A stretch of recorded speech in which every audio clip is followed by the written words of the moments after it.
Essa semana tem feriadão, feriado esticado e muita gente vai viajar, é claro. Locação de imóveis é muito comum e também os transtornos pela falta de conhecimento.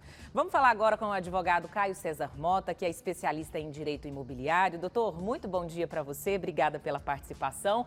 Qual é a principal orientação para quem vai alugar por temporada, principalmente nesse feriadão?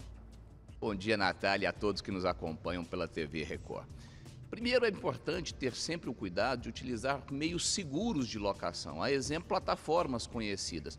E quando não for possível utilizar de mecanismos seguros e conhecidos, ter alguém que possa, de fato, avaliar o contrato, avaliar as questões do imóvel, que possa visitá-lo e fazer essa contratação sempre de forma escrita. Não deixar nada verbalizado, nada apenas nas tratativas verbais e informais.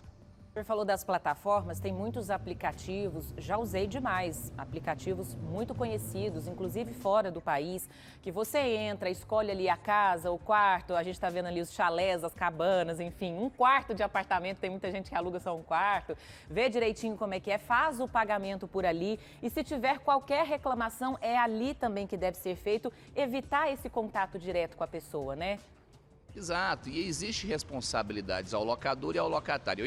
Eu, a exemplo, quero ser o anfitrião, eu tenho por dever, seja através das plataformas ou fora dela, de fazer constar o que existe no imóvel, as descrições dos objetos, dos bens que o guarnecem, né, para minha própria segurança. Ou seja, nós vimos, não faz muito tempo, numa cidade vizinha, que o imóvel locado foi devolvido totalmente destruído, totalmente fora das condições que o locatário recebeu.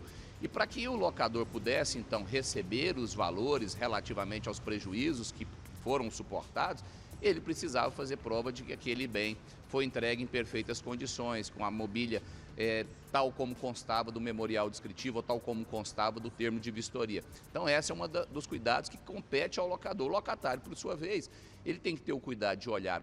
Olha, quais são as avaliações do bem, onde o imóvel se situa, o imóvel de fato existe, isso a gente falando fora de plataformas, né? Se eu não tiver como eu checar, eu pedir para que contratar alguém para que possa fazer essa vistoria. É importante, Natália, a gente entender a localização. Às vezes a gente quer um lugar seguro, que seja ali próximo à farmácia, abastecido por supermercados, por postos de combustíveis e outros serviços mais. A gente ter essa noção se de fato isso existe ali nas proximidades, uma padaria. E, em especial, a segurança, porque dependendo da cidade, a gente tem locais perigosos ou acessos perigosos e acaba colocando o locatário ou aquele inquilino, ainda que de forma breve, em risco desnecessário.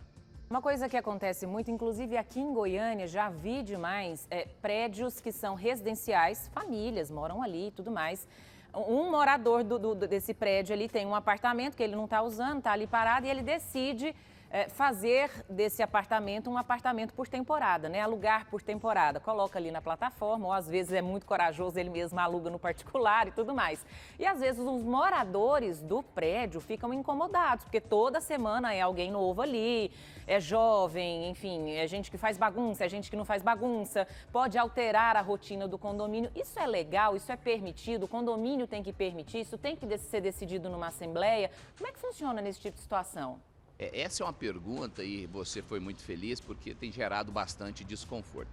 Primeiro porque os condomínios não têm uma estrutura para receber essa grande movimentação de pessoas, né? Não tem uma portaria, alguém que possa fazer o cadastro, acompanhar, acolher o hóspede, acompanhar e dar todo o suporte. Então, essa movimentação acaba, de fato, afetando a rotina desses imóveis residenciais e alterando ali a tranquilidade dos moradores que ali vivem. O que o locatário tem que ter atenção? Primeiro, eu tenho que conhecer a convenção do condomínio. Eu posso, de fato, ocupar um imóvel naquela localidade ou estarei junto com o proprietário do imóvel cometendo uma infração? E lembrando que essa infração deve ser aplicada em desfavor do proprietário, mas claro que não deixa de atingir o locatário, a exemplo, quando ele é privado de utilizar as áreas comuns. Olha, você locou, mas não pode usar as piscinas. As piscinas são restritas aos proprietários de imóveis, a academia de igual modo ou as demais áreas. Então eu tenho que saber, primeiro, a convenção de condomínio autoriza expressamente a locação por temporada, e locação por temporada é aquela que é regida pela lei de locações, mais precisamente no artigo 48, e diz que ela não pode ultrapassar 90 dias. Então, dentro desse período de 90 dias, eu como locatário, eu posso utilizar as áreas comuns, é lícito ao locador fazer essa locação, então tudo isso deve ser observado pelas partes.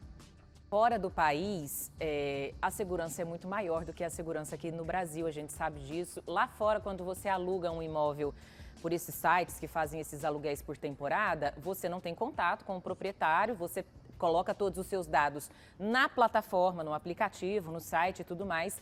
Você chega na porta da casa, do apartamento que você alugou, tem uma caixinha.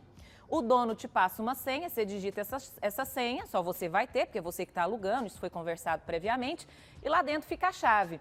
Alguns países da Europa, como a Itália, por exemplo, já estão proibindo essas caixinhas, estão exigindo que o dono tenha ali um contato com o locatário, que se informe quem é essa pessoa, de onde vem, o que está fazendo aqui, justamente para garantir ainda mais a segurança da população. O que o senhor acha disso? Esse é o caminho mesmo?